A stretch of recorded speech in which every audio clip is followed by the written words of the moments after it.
Hi అండి, అందరికీ నమస్కారం. బాగున్నారండి? మేము కూడా చాలా బాగున్నాము.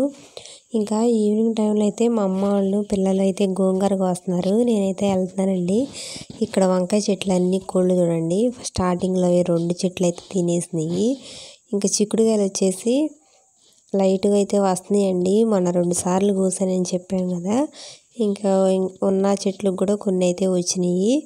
ఇంకా మా అమ్మను పిల్లలు అయితే గోంగూర కోస్తున్నారండి. ఆల్రెడీ 2 మొళ్ళు అయితే పెట్టాం కదా, ఇదైతే సగం అయిపోతుందండి. గోంగూర అంతా పీక్ అయితే ఇలా పక్కన పెట్టారు. ఇందులో కొండ గోంగూరను మామూలు గోంగూర ఉంది, ఇంకొకటి వండుకోరండి ఆ గోంగూర కూడా వచ్చింది అక్కడక్కడ. ఇంకా అవన్నీ అయితే పిల్లల్లో పీకుతున్నారు. అంటే ఉపయోగపడిన గోంగూర కూడా అక్కడక్కడ ఉంది. ఇంకా అదైతే పీకి పడేయాలండి. మామూలు గోంగూర, కొండ గోంగూర 2 రకాలు ఉన్నాయి. ఇది విత్తనాలు వేసేటప్పుడు ఇక అన్నీ కలిస్తే ఇంకా గోంగూర వచ్చింది అనుకుంటా. ఇంకా అటువైపు ఇటువైపు అయితే మా అమ్మ కోస్తుందండి గోంగూర, అటువైపు పిల్లలు కోస్తున్నారు. చాలా గోంగూర అయితే అది పనికిరాని గోంగూరే ఎక్కువ వచ్చిందండి ఇప్పుడు వేసింది మడిలో. ఇంకా అరటి చెట్టు ఆల్రెడీ నేను అంతకుముందు చూపించాను కదా, కాయలు చూడండి ఎంత బాగా అయితే వస్తున్నాయండి. 3 హస్తాలు మాత్రమే ఉన్నాయి ఇవి. ఇక అమ్మాయి చేతిలో ఉంది కదా, అమ్మాయి మామూలు గోంగూరను అవి 2 పీకేసింది. ఇంక ఈ 2 రకాల గోంగూర అయితే పక్కన పెట్టిందండి. ఇవైతే దాంట్లోంచి అసలు వాడుకొని గోంగూర ఉండిద్ది, దానికి ఏదో పేరు ఉందండి, అదైతే ఇంకా తీసి పడేయాల్సిందే, అది వండుకోవడానికి బాగోదు. ఇంకా దీంట్లో మామూలు గోంగూర, కొండ గోంగూర ఉండిద్ది కదా, ఇంకా అవైతే కట్టలు కడుతున్నాము. ఈవినింగ్ అయితే ఇట్లా కొట్లో పంపించడానికి అయితే ఒక 20-30 కట్టలు అయితే కడతామండి. ఇదిగోండి ఇప్పుడు నా చేతిలో ఉంది కదా, ఇదైతే వండుకుంది, ఇదే పీకి పడేయాలి. ఇంకా పిల్లలు అయితే ఇక్కడ సిరాకాయలు అయితే కోసుకుంటున్నారండి ఊరకనే.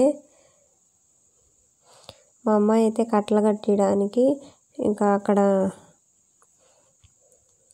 కట్టలు కట్టడానికి అయితే ఆకులు ఉంటాయి కదండి, తాటాకులు, అవి అయితే కోసుకొస్తుంది. వాటి పెట్టి అయితే మా అమ్మ కట్టలు కడుతుంది. పీకటం అయితే అయిపోయిందండి.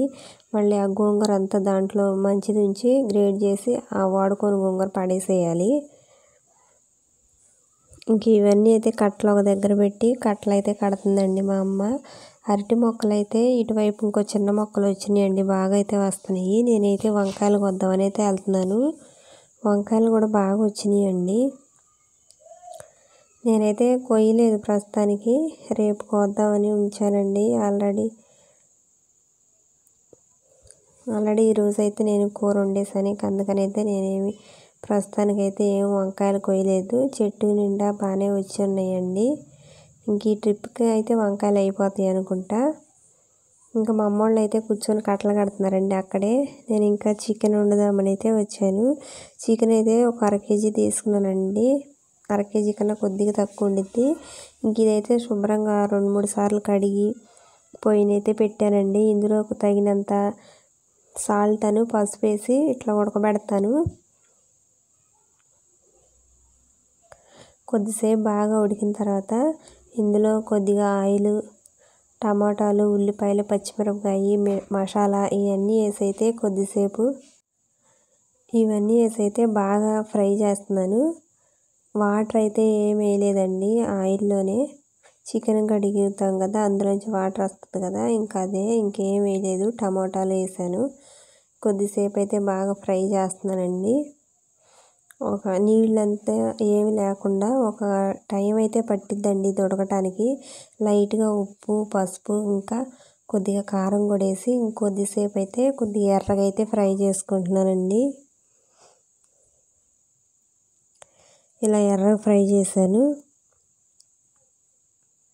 కొద్ది సిమ్లో పెట్టుకొని కొద్దిగా ఎక్కువ టైం పట్టిద్దండి ఇలా ఫ్రై అవ్వడానికి. కలుపుకుంటా అడుగంటకుండా కలుపుకోవాలి. ఇట్లా బాగా ఎర్రగా అయిన తర్వాత ఇందులో అయితే కొంచెం కొత్తిమీర, కరివేపాకులు అయితే వేస్తున్నాను. ఇంకెక్కువసేపు ఉంచినా మాడిపోయిద్దండి. అందుకని ఇంక సిమ్లో పెట్టేసేసి తిప్పుకుంటూ ఉండాలి. ఇంక నేనైతే కొత్తిమీరని, కరివేపాకులు వేసి ఇంకోసారి కలిపి అయితే ఆపేస్తానండి. ఇంకా అయిపోయింది ఆల్మోస్ట్. అంతేనండి, చికెన్ ఫ్రై అయితే రెడీ అయిపోయింది. ఇది మొత్తం ఒకసారి కలుపుకుంటే సరిపోతుంది.